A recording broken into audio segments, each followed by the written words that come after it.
seria o seguinte: primeiro, desconfie de algumas fontes que você está usando. Tá certo? Igual eu falei de arqueólogo. Por exemplo, Lilith, vem da onde? Lilith apócrifo? Nem apócrifo. Lilith, na verdade, é uma criação da Idade Média. Ah, é? Não existe nada de Lilith ser a primeira mulher de Adão. Na Bíblia não? Na Bíblia, nem livros deuterocanônicos, nem livros apócrifos, nem em qualquer outra literatura. Lilith, como primeira mulher de Adão, é uma criação da Idade Média. O único lugar que Lilith aparece no texto hebraico é num texto de Isaías. Ele fala de Lilioth, que aparentemente pela raiz, Lilioth vem da raiz da palavra Laila, que quer dizer noite. Então, Lilioth significa com criaturas noturnas, que alguns tradutores traduzem por coruja, lobo, criaturas da noite.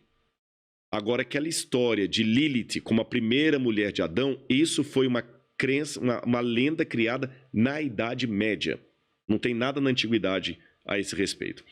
Aí as pessoas, às vezes, porque tem um detalhe também, a nossa sociedade ama teoria da conspiração. Exatamente. A gente detona uma pessoa... Mas de onde veio, será, da Idade Média essa ideia? De onde veio essa invenção? Será que são cultos pagãos que tinham essa história do... Inventaram isso. Inventaram isso como sendo a primeira mulher de Adão. Eu até tenho no meu canal lá, Rodrigo Silva Arqueologia. Se o pessoal acessar lá, tem um vídeo lá sobre? Assim. Sim, foi Lilith a primeira mulher de Adão. Se colocar Rodrigo Silva Arqueologia Lilith, vai aparecer. Eu mostro as fontes, mostro a palavra hebraica e tudo. Na Idade Média, houve um prodígio de inventar muitas coisas. Isso não é novo, faz parte do gênero humano amar a teoria da conspiração.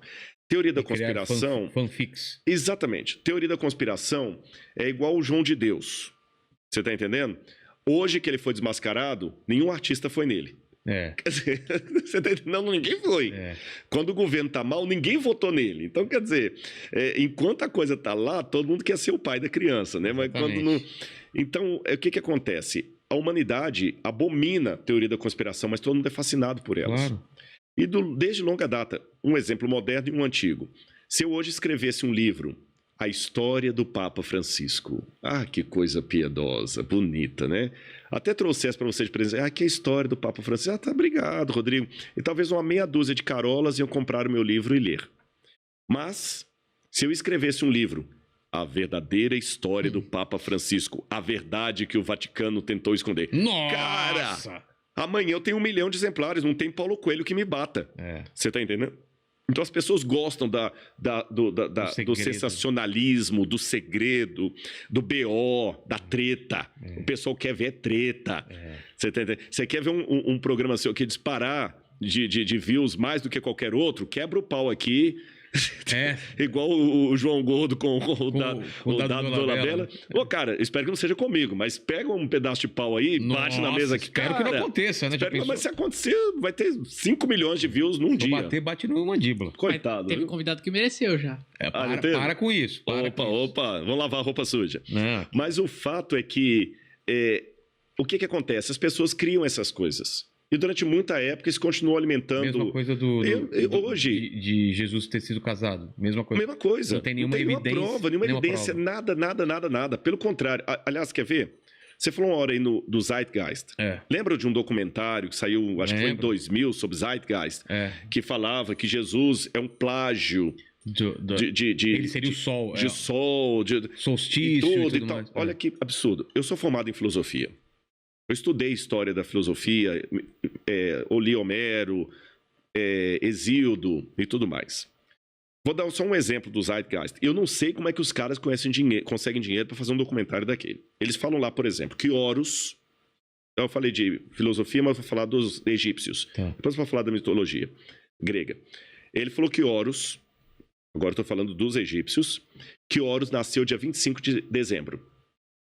Que Horus era filho de Ísis, uma virgem, que Horus reuniu 12 discípulos em torno dele, que Horus ressuscitou um homem chamado Lazaria, e que Horus, depois de morto, ressuscitou.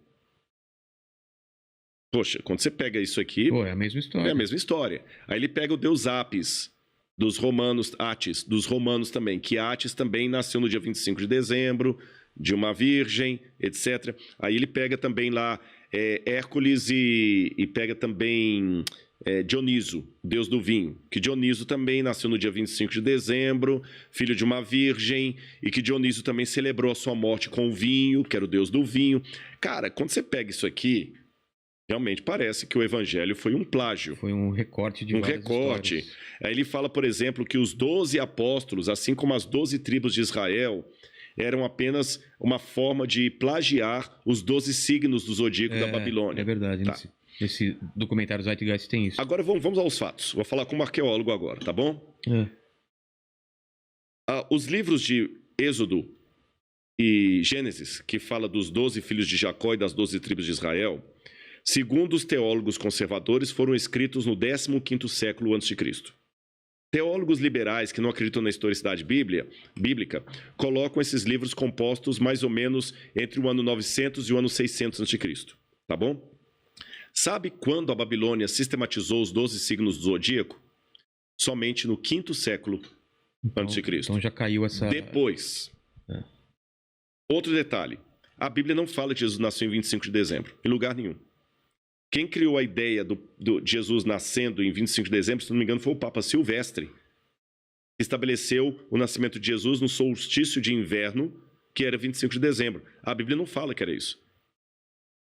Segundo, nenhum desses personagens que eu citei, nem Dioniso, nem Horus, nem Átis, nasceu em 25 de dezembro. Não tem nada disso nos relatos egípcios, gregos ou romanos.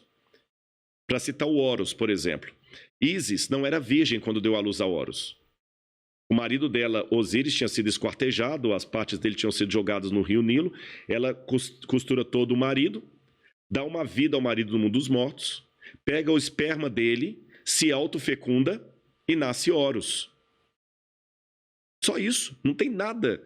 Então o pessoal vai fazendo essa coisa toda, conexão e compra e tudo, é a Lilith mesmo, é uma coisa medieval, acho, do 15º século. O pessoal parece que lá no passado, aí vem toda aquela teoria da conspiração, não, é porque esse era o livro verdadeiro que a igreja tirou, que a igreja baniu. Veja bem, eu não sou católico, eu não teria nenhuma razão, sou adventista, eu não teria razão nenhuma para fazer aqui uma apologia à igreja católica, mas eu vou fazer academicamente.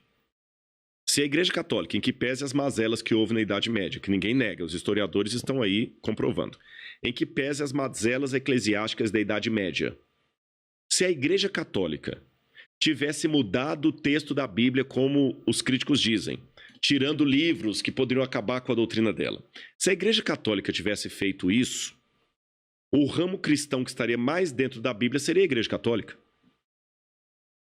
Porque todos os dogmas da igreja ela colocaria na Bíblia.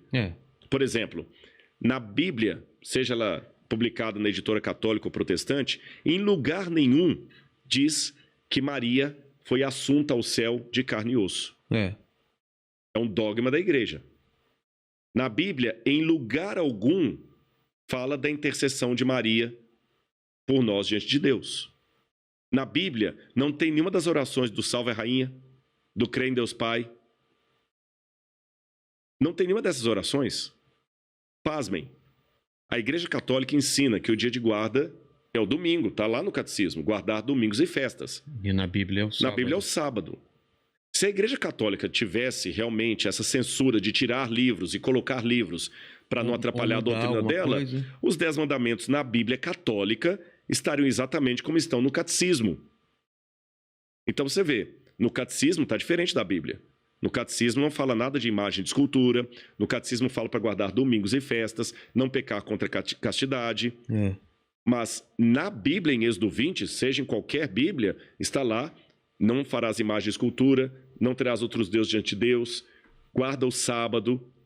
Se a igreja tivesse mudado, os mandamentos teriam sido alterados. Ela teria metido a Ave Maria lá dentro da Bíblia. Que a única parte da Ave Maria que está na Bíblia é quando o anjo vira para Maria e fala assim, salve agraciada, que em latim você diz Ave Maria. Mas o resto da oração da Ave Maria, rogai por nós pecadores, agora e na hora da nossa morte, amém. Essa parte da Ave Maria não está na Bíblia. Então tem um monte de dogmas da Igreja Católica que não estão na Bíblia e nem por isso a Igreja meteu aquilo ali. Pelo contrário, a Igreja Católica nunca se valeu da Bíblia para sustentar a sua doutrina. E quem é católico, que entende da teologia, sabe o que eu estou falando. O firme fundamento da teologia católica é a tradição da igreja e a autoridade da igreja. Eles usam a Bíblia também, é claro, mas principalmente a tradição da igreja. Isso é diferente do protestante. O protestante, ele fala o seguinte: não, eu acredito nisso porque, de acordo com Mateus, capítulo tal, tá desse jeito. O católico não precisa disso, porque o que o Papa fala ex cátedra já é o que a igreja... Ele é infalível. Infalível. Então, pessoal, aliás, pelo contrário, a Igreja Católica até proibiu a leitura da Bíblia durante muito tempo da Idade Média. Ah, é? Sim, claro, claro. O Papa Urbano mandou queimar muitas Bíblias. Você tem o Sínodo de Toulouse, que proibia os cristãos de terem e lerem a Bíblia. Então, veja bem, a Igreja Católica ela até tirou a Bíblia da mão do povo. Então, essa história que a Igreja... colocou o documento... Ah, mas aí tem aquela velha teoria da conspiração que no Concílio de Nicéia, 325 depois de Cristo, que Constantino e a Igreja Católica decidiu que livros fariam parte do cânon e não fariam. Eu tenho certeza absoluta que quem fala essa sandice está repetindo o mantra. Nunca leu as atas do Concílio de Nicéia. Porque se lesse as atas do Concílio de Nicéia, ele ia ver que em nenhuma linha das atas do Concílio de Nicéia se discute o cânon bíblico. O problema do Concílio de Nicéia era o arianismo, não o arianismo de Hitler, não tem nada a ver. Era do bispo Alexandrino Ário, que estava disputando se Jesus era Deus ou uma criatura de Deus. Tá certo? Contra Atanásio. Não tem nada nos laudos do concílio que envolva cânon da Bíblia Sagrada. E muito antes do Concílio de Nicéia, você tem um fragmento do cânon muratoriano, você tem Irineu de Lyon, que é de 188 a.C., depois de Cristo, corrigindo, que falam os livros que eram considerados sagrados ou não. Então, sabe, é essa que é a diferença de se lidar com fontes primárias ou repetir mantras que são ditos na internet e, sabe, atacar. Eu respeito a oposição de quem discorda de mim, mas ele tem que ter fundamentação e ser coerente com o método. Quando eu oriento um trabalho de mestrado ou doutorado, a primeira coisa que eu exijo do aluno é o seguinte: clareza na sua proposta, na problemática que você vai responder e clareza no método. Qual o método que você está seguindo? Qual a sua fundamentação teórica? Isso a Bíblia me ensinou a ser. A gente falou de coisas, então, que não estão na Bíblia. Agora tem coisas que parecem até coisas de filme, de tão... Então, o impacto seria muito grande se realmente acontecer